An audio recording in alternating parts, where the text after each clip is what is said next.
This mansion is where Michael Jackson lived and passed away in 2009. Just a short distance away is the home of another music mogul, American rapper Sean Diddy Combs. Don't worry if I write rhymes, I write. And this is where our story begins. There have been times where I don't post anything for my dad's birthday, and people lose their minds. They tell me to kill myself, and they're basically measuring my love for my own father based off of what I post. Don't say. Mr. Michael Jackson is here to see you. I chit-chat, and so right there he has his arm, bring that up so they can see his arm around me, but then you don't see the shot of him whispering in my ear. Right after the shot was taken, he whispers in my ear, he says, "Where's Beyonce?" Really? Obviously, you know, this is a really sad time right now, but we're celebrating his life. Your thoughts right now on the situation and the timing of this tragedy? Yeah, I mean, you know, he's just somebody that changed my life, you know what I'm saying? Somebody I'll always love and cherish. In a courtroom revelation that has sent shockwaves through the entertainment industry, Paris Jackson unveiled a chilling letter from her father, Michael Jackson. A letter that not only warned her of hidden dangers in the music world, but also hinted at a shadowy figure known only by the initials SC.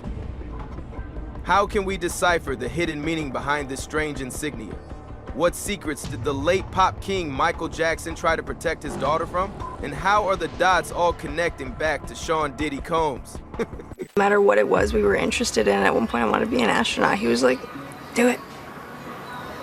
Do it, you know, educate yourself as much as possible and then go with it, with every aspect of life. Grew up going to Kingdom Hall, which is the church for Jehovah's Witnesses, but my dad, he used to always emphasize knowledge is power. And so I just always wanted to learn new things. And I remember him saying that in a lot of ways, you're most like your dad. In what ways would you say that is? That is so sweet. You'd have to ask him. I think maybe it had to do with my love for music. Hopefully my sense of humor, I don't know. Another one that I got that was very discreet was I got my father's birthday and Roman numerals on my wrist. The letter was written in early 2008, just a little over a year before he died. Michael didn't even start it with Dear Paris, he just began writing, almost like he was in a rush to get everything out. There are people in this industry I was told to never name, he wrote, but your safety means more to me than silence. You were actually number 2, unfortunately, I'm sorry. First time was Alice Cooper. Alice Cooper? Mm-hmm. Really? Last October, he played on Halloween with Depp and Butch Walker, and I got to meet him backstage.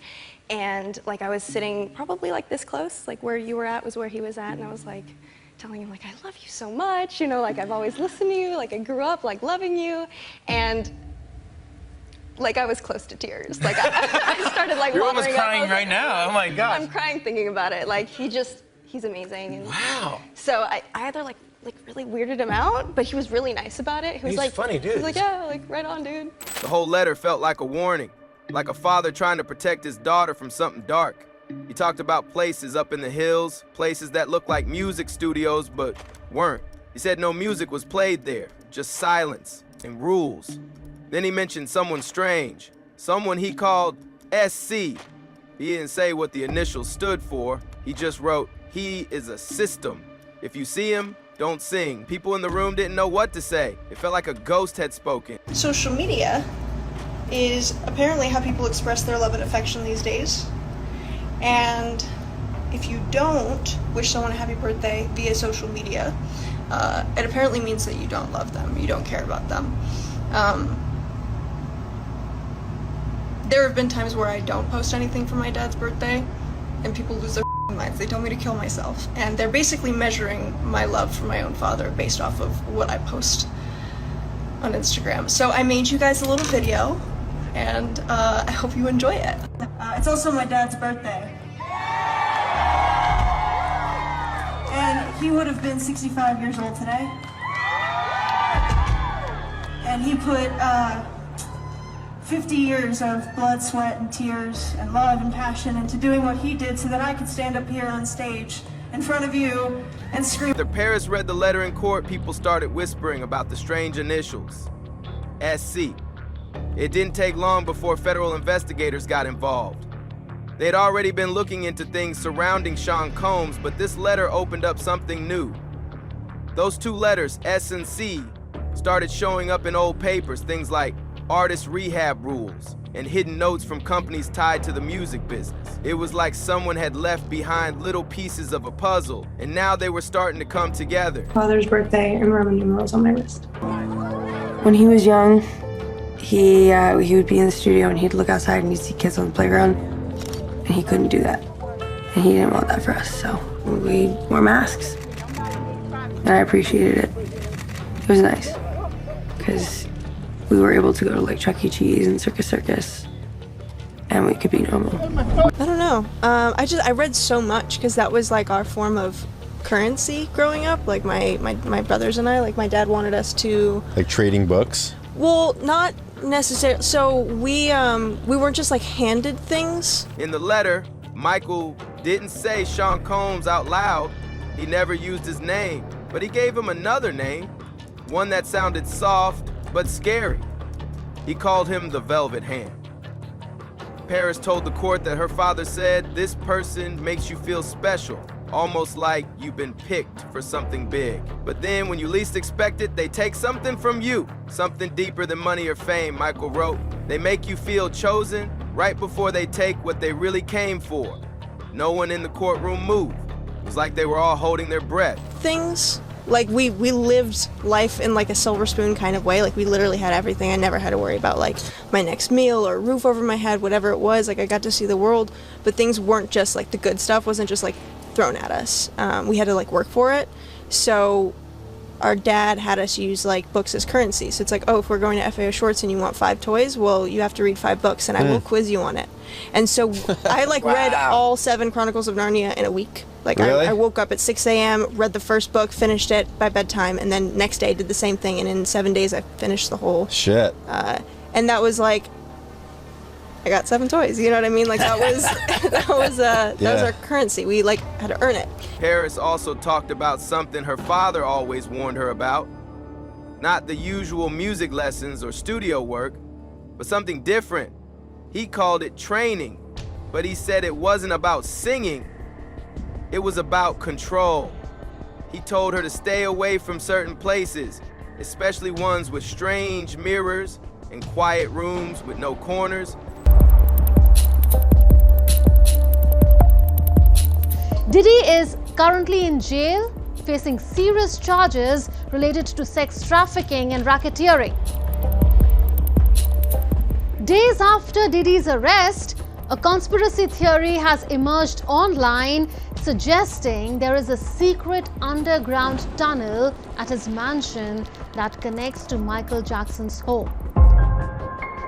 According to one version of the story, a neighbor sent an anonymous tip to federal officers about unusual activity at Diddy's house.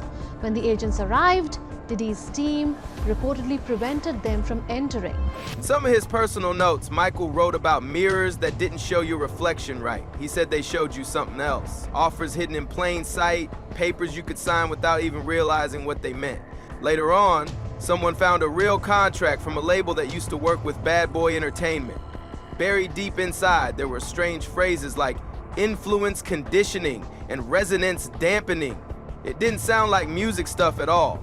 It sounded like something that messed with people's minds, like they were trying to train artists to act a certain way and forget who they really were. And all of it was hidden under the name of branding. That was our currency. We like had to earn it. And books are like knowledge is power is what he used to say. My first, I guess, thoughts and experiences, you know, like I didn't know that it was a thing. And so I was a little conflicted about it because all I'd ever seen were men and women on TV together.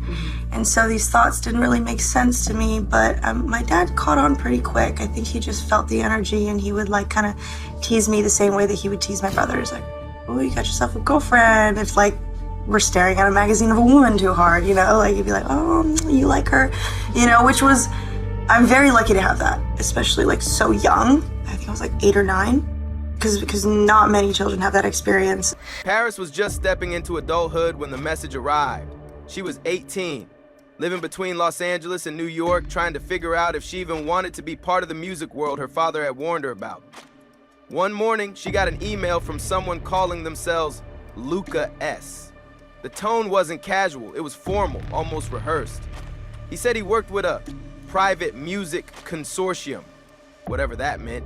He told her something strange, that her father had cleared the path for her years ago, and that now it was her turn.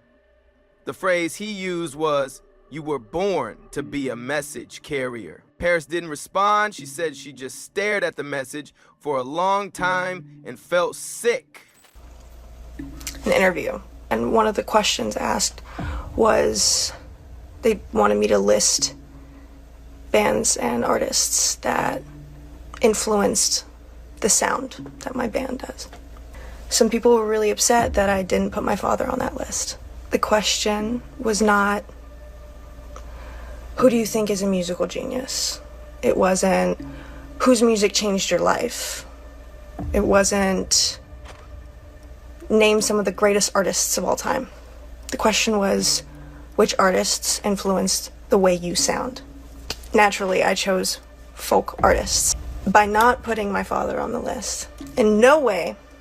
There was something cold about it. Not excited or supportive, just clinical, like someone moving chess pieces. Her father had warned her about people like that, about offers that didn't feel real, and about roles you didn't understand until it was too late. Within weeks of ignoring the email, she said her world started changing, slowly at first. A magazine shoot she had scheduled was canceled with no explanation. A fashion line she had signed with suddenly dropped her. Reporters who used to write glowing profiles now called her erratic or lost.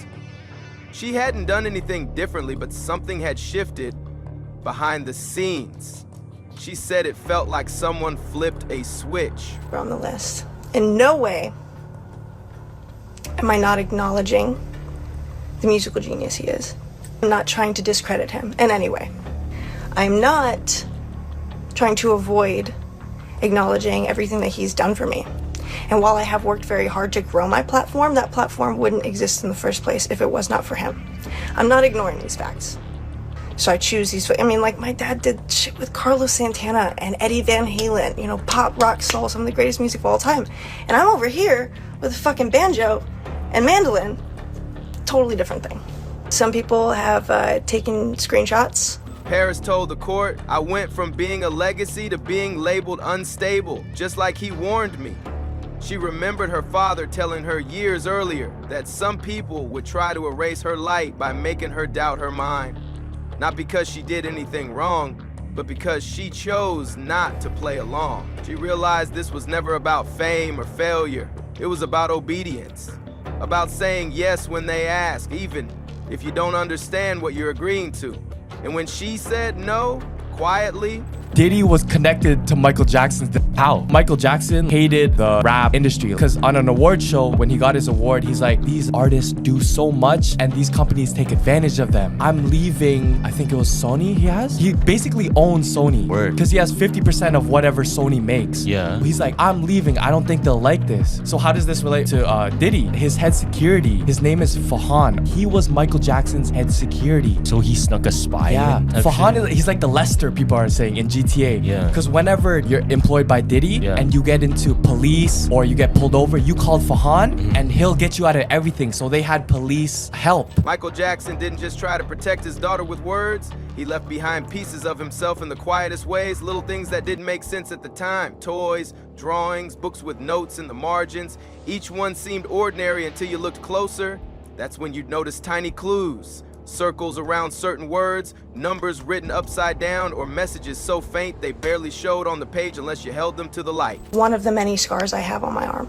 Scar just so happens to be on top of one of the 7 tattoos I have for my dad. I have 7 tattoos for him. People are really not upset that I hurt myself, but upset that this specific scar is on top of this tattoo. And I'd like to clarify that it has nothing to do with him. It has nothing to do with the tattoo. It has everything to do with me, my struggles, my issues with self-harm that I have overcome. People are accusing me of having like resentments and issues with my father. If that was the case, I would just get the tattoo removed. You know, or all 7 of them removed. Paris spoke about a teddy bear her father gave her when she was 9. She loved it because it played music when she hugged it. But years later, after he passed, she opened it out of curiosity. Inside the saw stuffing was a small black chip sewn deep inside. She didn't even know what it was at first. When she had it decoded, it turned out to be a recording, not of Michael, but of herself, her own voice when she was a child, singing a line she couldn't remember ever recording. They can't hear you if you scream inside. That line stayed with her. It was more than a song. The agents decided to search Diddy's newly renovated bedroom. When they moved the bed, they allegedly found a tunnel hidden under a rug and discovered children's clothes inside the passage. You're not going to believe this, but there is, in fact, a Diddy and Michael Jackson connection. Social media users have since raised questions about Michael Jackson's death, with some calling for a reopening of his case and alleging Diddy's involvement. In his final will, Michael had added a sentence in his own handwriting. It wasn't typed, just a small line in ink, squeezed into the margin near the section about his children's inheritance. It said, "No inheritance may be used to activate the Velvet Clause." No one knew what the Velvet Clause was back then, not the lawyers, not the press. It sounded like a poetic phrase, or maybe a typo. But years later, as Paris told her story in court, the meaning started to unfold. He knew there were contracts out there, written in soft words but hiding sharp intentions. He knew there were systems designed to turn artists into symbols and children into vessels. And he wanted to make sure his daughter never signed her name to something she couldn't see clearly. Michael didn't fight with threats or power. He fought with music, with riddles, and with love hidden inside strange places.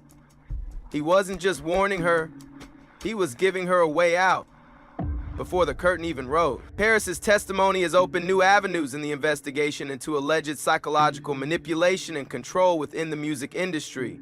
Federal agents have ordered a forensic review of Jackson Estate archives and are verifying Velvet Clause documents across multiple labels.